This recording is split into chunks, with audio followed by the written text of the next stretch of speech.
Good afternoon and welcome. My name is Ben Barton. I am co-founder and CEO of Zondle. Now, Zondle is a game-based learning platform. We are particularly large over the last year in the US. We have about 13% of our traffic in the UK and 70 plus in the US. I'm going to tell you a little bit about my story and the experience that I've had in the US and a little bit in Canada last year, and then hopefully give you some advice and some tips about where to go, who to talk to, how to use the UKTI as much as you possibly can to get a leg up in those countries. So a little bit about me first. I'm an educational publisher. My background is from, I was at Pearson, I was also at Heinemann, and then I did an internal startup at Let's, who are the study guides publisher in the UK, and we created a schools business, which we grew very, very quickly. And all of this work so far. Hi, Eric. Actually, sorry, was anybody in Eric's talk earlier this afternoon? Was anybody? Okay, I will try and make sure that I cover additional stuff as well. But Eric is the expert in that. So whilst at Let's, we did this internal startup, but so far this is all about the UK. I then started a couple of businesses, one terrible failure, which was Star Kids. We tried to do home learning at the end of the dot-com boom, and it all went terribly wrong, as these things sometimes do. And then I started a business called Rising Stars. I think you'll see them down there, which was an educational textbook publisher. We published for revision, test preparation, assessment, did some software, and also for special needs and gifted and talented children. And then I realized I'd never been a teacher, so I had some guilt. So I sold my shares in Rising Stars, and I became a teaching assistant in Hackney, which is probably about 3 or 4 miles that way. Not in a nice school, in quite a tough school. And what it did for me was it made me understand what it is that really, what you need to do to get into the fabric of a school. And so all of my experience is based on what happened for me when I was as a teaching assistant in that area. Once I'd become the teaching assistant, I also became a trustee of a charity helping children to read, and that's where I met my 2 co-founders in Zondle. So when I first encountered these guys from Zondle, they'd created some quite interesting games and linked that to some content, and they had 68 users, and I said to them, well, look, have you told anybody about this? And they said, well, we told our parents and some of our friends, and I said, well, look, I think what we need to do is to try and stimulate some demand, and let's tell more people about it. The key thing about Zondle is it's all user-generated content. So we have 1.5 million questions created by teachers all around the world in 40 different languages, including the ones that go from right to left. It's based very strongly in education and neuroscience, but critically with an internet business. And if any of you guys run internet businesses, you're international from day one because somebody will find you, whether it be through Google Ads or a referral from another teacher, they will be able to find you all around the world. So there are no borders with an educational internet company. Currently, this is now out of date. We're now at 600,000 users. We're growing at about 15,000 users a week. And we have between 15 and 30 million questions answered on Zondle every month. And those questions may be in any one of those 40 languages. Excuse me. Critically, we're a freemium model. So the platform within Zondle is all entirely free, and we sell collections of content that meet a specific examination need. So in the US, that's all about Common Core. Or some functionality that meets the need for a teacher. So such that they want to analyze their data against the data from schools in their district or in their country. Very quickly, some of the experience that I've learned over the last year. So what's going on in the US right now? Well, the first thing is that Common Core is becoming increasingly part of UK education. There are, I think it's currently 46 states that have adopted the Common Core, and that is in English and mathematics. What's coming on that you should know about is in a couple of years, there's going to be science as well. There are science standards written, they need to be ratified, agreed by the states. Prior to this, Common Core, everything was divided up around the states or around districts, and that made it pretty hard for businesses such as ourselves to reach out over there. The second thing is the impact of one-to-one devices. Now, in the UK, where most of my experience has been, 95% of classrooms have an interactive whiteboard. In the US, that's only 45%. And the key thing here is that the US has kind of bypassed this sage on the stage, this interactive whiteboard focus, to focus on individual devices, whether they be one of these, or one of these, or a Chromebook, or whatever. And there's impressive growth in those areas in the UK. In the US. So if, for example, there's been a massive deployment of iPads in the Los Angeles Unified District, that's 600,000 iPads given to every student in Los Angeles. There's one in Virginia where Amplify, which is a tablet, I don't believe they're here, there's another tablet given to every single student in the Richmond area. And so those massive deployments have really stimulated one-to-one device use. Critical to the teachers' lives in the US right now is online assessment. So as of 2015, all assessment in the US is online. No more paper and pencil. So my son, who's studying for his GCSEs right now, he's doing all his revision online, and then he comes in on June the 12th or whatever when he sits his first exam. He gets a paper, a pencil, and has to write those things. That disconnect is a real issue for him. That disconnect is what they're trying to push through in the US. The fourth point that's happening right now is there's a lot around data in the US. In Bloom, which is a Bill Gates-funded organization, has been gathering data of students and then allowing schools to benchmark. There's a bit of a backlash against that at the moment, but it's something to be aware of. If you have a business that generates data, the US will be interested. And then the final point, and this is my real bugbear, is that I was talking to somebody from Smart Technologies today.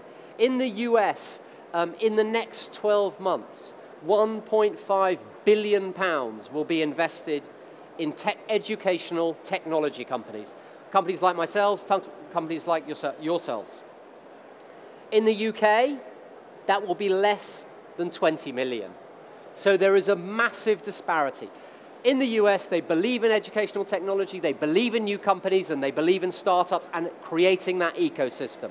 And I think if you want to go and grow your business, not only is it because of the infrastructure in terms of technology, the assessment, the fact that there's a common curriculum, and the fact that there's a lot of devices, it's the fact that they're investing in educational technology.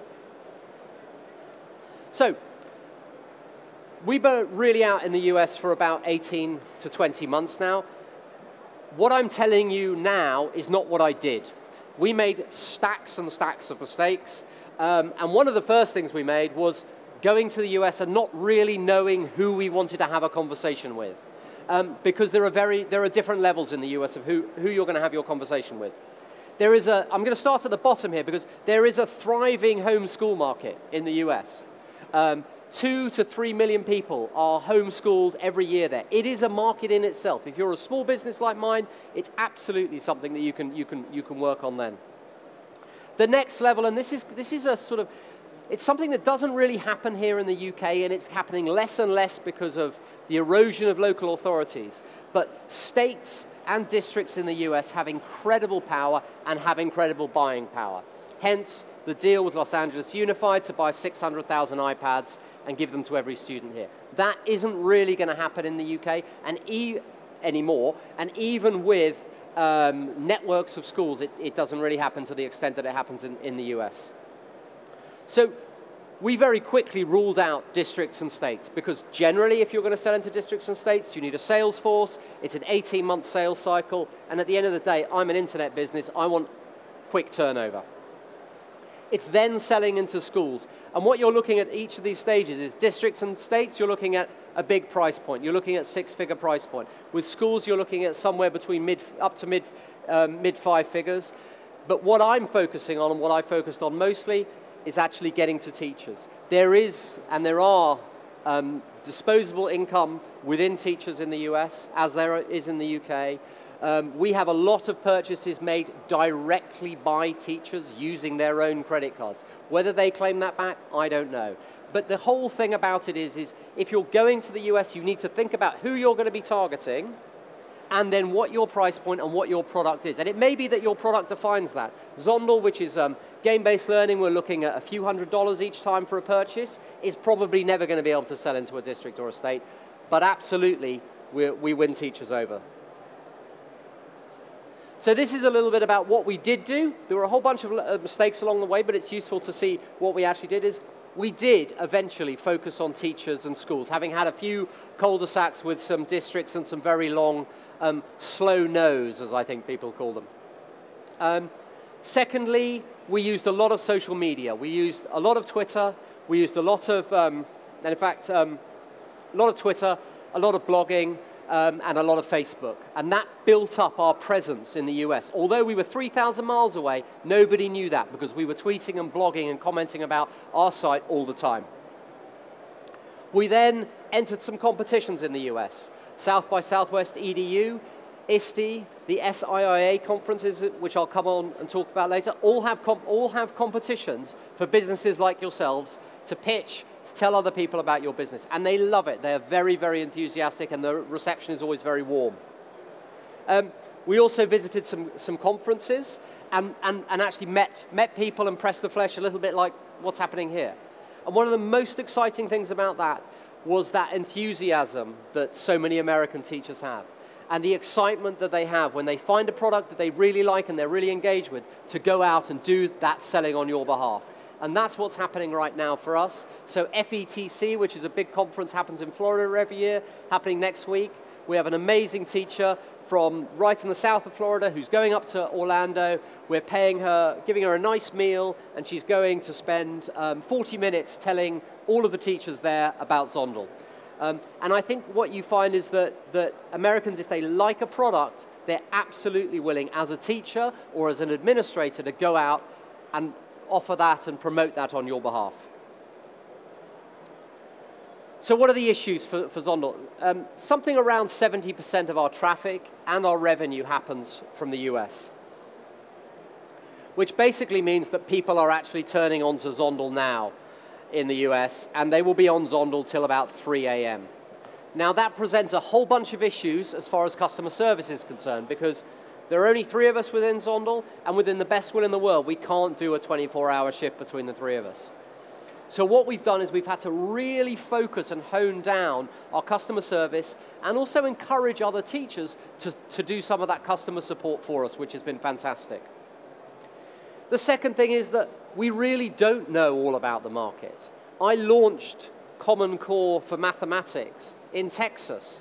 Now, Texas is a huge state, but they don't do the Common Core. So I stood up here, very big audience, and I said, I'm really pleased to announce that Zondle are launching Common Core for mathematics. And the room was completely silent. And I think this is the thing, is if it's not your core market, you have to be there, you have to be learning all the time, and you have to accept that you're probably going to make a few mistakes. We don't have an office in the US. And that can impact, particularly if you're getting into district and school sales. They want to know that if the worst came to the worst, they could drive down or fly over and stand outside your office and either ask for their money back or ask to write you a bigger check. So actually being there is quite important, and that will be a shift that Zondle will make this year. Secondly, the whole issues around payments and banking. We've resolved a lot of this by just going PayPal and WorldPay, which actually manages a lot of that. But there are sort of tax implications, and you have to be aware of VAT in the US, which is the same as the UK. And there's a whole bunch of paperwork. There's the admin that you might associate with being in another business. And the other thing is being 3,000 miles from your nearest customer. There's nothing better than being at BET and having someone come along to you and say, oh, I'm using Zondle in my school, I absolutely love it. And you can have that one-on-one engagement. You can work out what your next 2 to 3 features are as far as they're concerned. And you can really begin to develop your product and have those sort of closer relationships. That's pretty tricky if you're 3,000 miles away. And it is why I would always advise, if you're wanting to sell into the US or Canada or anywhere else, is you've got to go there. You've got to have a presence there. You've got to be there. Are we going to search? I don't know. Are we? You might want to take a photo of this. These are people, it's worth Googling all of these people. EdSurge, Get Smart. These are two top blogs. EdSurge comes out every Wednesday. That is the what's happening in edtech in the US.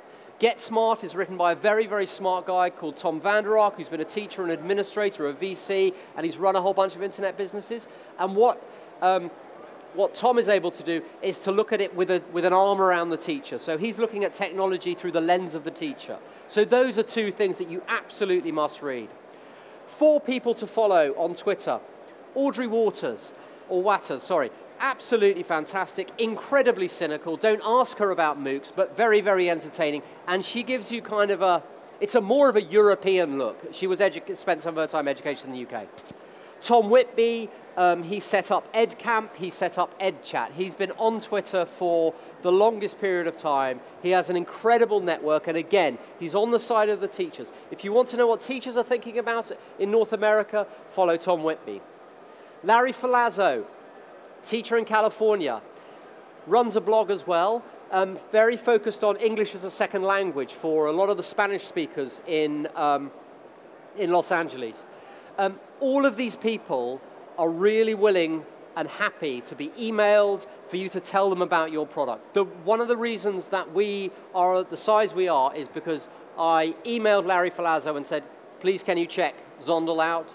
He checked Zondle out. We had a blog post that he did on it, 13,000 users within 2 weeks. I mean, and that was 3 years ago. So these sort of people have big influence over there. And then Richard Byrne. Richard Byrne does, I think it's free tech for teachers. And again, another very, very influential blogger. So these guys, take a photo. These guys, if you're interested in the US, follow them, watch them. Organizations and events. As I said, we spend a lot of time out in the US, pressing the flesh, standing up and doing talks like this. So SIIA, Google that. That's an organization a little bit like Beezer, very focused on software, and very focused on helping businesses who aren't used to the US get into the US. Absolutely, incredibly helpful. And I'll tell you something, there's an event that they have on tomorrow afternoon that's worth going to. ISTE is kind of like BET, but in America, which means that the hall is about twice the size and you have half the number of people. But it is a great place to get even a small stand to meet people and to just get some engagement there. South by Southwest EDU happens in March every year. There's a great competition for smaller companies to pitch their wares there. That's much more of a talking shop and somewhere that is great to go if you're just trying to find out a little bit more about the US market. And then FETC, which I mentioned earlier. FETC is kind of like BET, but just for Florida, which means that it's about half the size of this place with a third of the number of people. But again, it's still an opportunity for you to meet your users. There are stacks of other conferences. A lot of the states have their own education conferences, and it's worth bearing in mind that you hit 3 states and you've got a population the size of the UK. The scale of the US is at the same time exciting, but also potentially quite daunting, because I could literally be on the road doing events in the US all the time in different states. Partnerships. Because we're based 3,000 miles away from our customers, and because we didn't originally have a name there, it's all about looking for those partnerships. Zondle has had a big lift from a company called Edmodo. You may know it. It has 30 million users. It's a platform that teachers and students around the world use to share content. Edmodo have an app store, and our app is in there in the US. It probably is the second biggest product line that Zondle has now. They are coming to the UK to launch an international app store, and so actually testing that out using Edmodo is worthwhile. There are a variety of sales agencies, Follett being the leading one, who are, again, open to hearing about your product and to offering for a fee, they don't do it for love, to actually promote your material out to a wider audience. And then there are also an additional number of platforms. So Amplify, which is the News International tablet, GGFL, the Global Grid for Learning, and SmartAmp. SmartAmp are actually down here right at the end of this row, I believe. And again, these, if you're a small business, these are all distribution mechanisms that can help to get your product in front of a whole bunch of teachers. And in a lot of instances, they're happy just to have you there to try that out and to see what traction you've got. If I had my time again, we wouldn't have spent the time going to the US last year. We probably would have invested in spending a bit more time on Edmodo and seeing where that took us. And this year, we would have gone to the US in a much bigger way. So it's worth using these partnerships to give you a taste of the market. The UKTI, now, I know I'm on their stand, and I was always very cynical about what government could do to help business, but I have been massively impressed by UKTI. Great source of info, but critically for me, as a small business, literally bootstrapping it myself, they are a great source of funding. They are a welcome ear. They are very, very supportive of businesses going out there. But you have to make the effort. You have to get wired into a couple of people, and then you have to ping them emails telling them anything that's exciting that's happening in your world, whether you've been to South by Southwest EDU and launched something to Texan schools and it fell flat. They just are very keen and very supportive. The key thing is to get on a few circulation lists. It may mean that you get offered continuously the opportunity to go and do a trip to Burma, but those trips that are important to you will come up. The other thing is actually asking for help. We had an amazing experience with a guy called Steve Freeman, I want to say. We had a partner organization who were in Dubai running conferences. They wanted to see whether they could actually engage with some people from the British Embassy. One email later, a telephone call later, they had a meeting with the ambassador. So I think spending the time to invest in UKTI is worth it. And the other thing, I went to 4 trade shows in last year, and 3 of them were part funded by UKTI through I'm not quite sure what the grant is, it's a travel grant. It needs to be part of an official organization, but that money is there, and they pay it on time and they pay it pretty quickly.